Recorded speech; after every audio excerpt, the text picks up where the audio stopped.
আসসালামু আলাইকুম, আমি হাবিব বলছি। অনেক দিন পর কোথাও ঘুরতে যাই না, তো হঠাৎ বন্ধু সোহান বললো চল বান্দরবান যাই।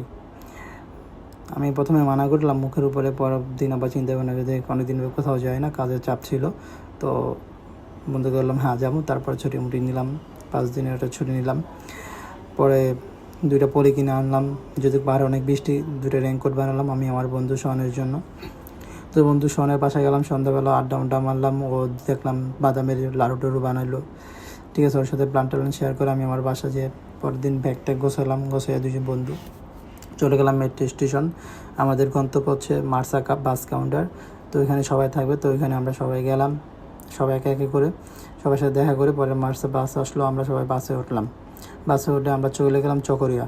চকরিয়া আমাদেরকে 4টার দিকে নামাই দিল। ওইখান থেকে আমরা চলে গেলাম আলীকদম গিয়ে সকালবেলা নাস্তা টাস্তা করে তারপরে চলে গেলাম আমরা হচ্ছে তিন্দু বাজারের উদ্দেশ্যে। তিন্দু বাজারে গিয়ে আমরা 2100-তে আমাদেরকে নামিয়ে দিল। ওইখান থেকে পরে আমরা হেঁটে হেঁটে চলে গেলাম সাঙ্গু নদীর উদ্দেশ্যে, যেখান দিয়ে আমরা যাব বাঘের মুখ। তো সামনে বিজেপি ক্যাম্প ছিল, সেজন্য আমাদেরকে দাঁড়াতে বললো। আমরা একটা জায়গায় রেস্ট নিলাম সবাই।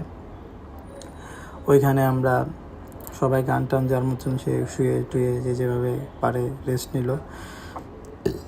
কেবিডির হিমু ভাই আর হচ্ছে পিয়াস ভাই দুজনে বললো যে কী করা যায়, এখন 5টার দিকে যাব না এখন যাব। তো হিমু ভাই বলতেছে এখন যাওয়া যাবে না 5টাতে। পরে পিয়াস ভাই বুদ্ধি করলো যে না, এখন দুজন করে গেলে যেতে পারবো। তারপরে দুজন করে আমরা চলে গেলাম সেই সাঙ্গু নদীর কাছে। ওইখান থেকে আমরা বাঘের মুখ ট্রলারে করে চলে গেলাম। বাঘের মুখ যে একটু রেস্ট করলাম, রেস্ট করার পর আবার ট্রলারে উঠলাম। ট্রলারে উঠে সেই উত্তাল ঢেউ, সাঙ্গু নদীর খুব ভয়ানক বর্ষা ছিল, তো সেই জন্য খুব ঢেউ ছিল, চারিদিকে পাহাড় আর পানির স্রোত, খুব ভালোই লাগলো, খুব অ্যাডভেঞ্চার। তারপর আমরা সেই সাধং পাড়ার উদ্দেশ্যে রওনা হলাম ঝিরিপথে, পাহাড় পর্বত পার হয়ে। আর ঝিরিপথ খুব ভালোই লাগে হাঁটতে, আপনি পাহাড়ের ঝিরিপথটা খুব ভালোই মজা করতে পারবেন, হাঁটতে হাঁটতে যাবেন, হয়তো যোগ ধরবে একটু। তো এছাড়া আপনার ঝিরিপথে খুব ভালোই লাগে। পাহাড়ের সবচেয়ে সহজ পথ হচ্ছে ঝিরিপথ আমার কাছে মনে হয়। তো আমরা ঝিরিপথ ধরে হাঁটতে হাঁটতে সবাই গল্প করতে করতে ছোট ছোট ঝিরিপথ, ঝর্ণা দেখতে দেখতে আমরা সাউদাং পাড়ার কাছাকাছি পৌঁছাবো। আরও প্রায় 1-1.5 ঘন্টা আমাদেরকে বললো। তারপরে হাঁটলাম। আমি আমার ক্যামেরাটা ছোটো ভাই ইসমাইলের কাছে দিলাম, ইসমাইল একটু ভিডিও করলো। আমরা একের পর এক ঝিরি পার দিচ্ছি। এভাবে করতে করতে আমরা আরও ঝিরিপথ পার হেঁটে পাহাড়ে উঠলাম, অনেক খাড়া পাহাড়।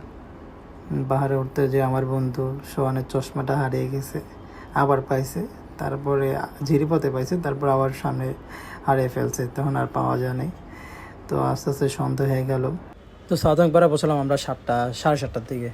তো এখানে যা ফ্রেশ ট্রেশ গোসল করে আমি আর ইমন ভাই 2টা মোরগ কাটলাম, হিমু ভাই এনে দিল বন মোরগ। তো কেটে দিলাম 2 ভাই মিলে।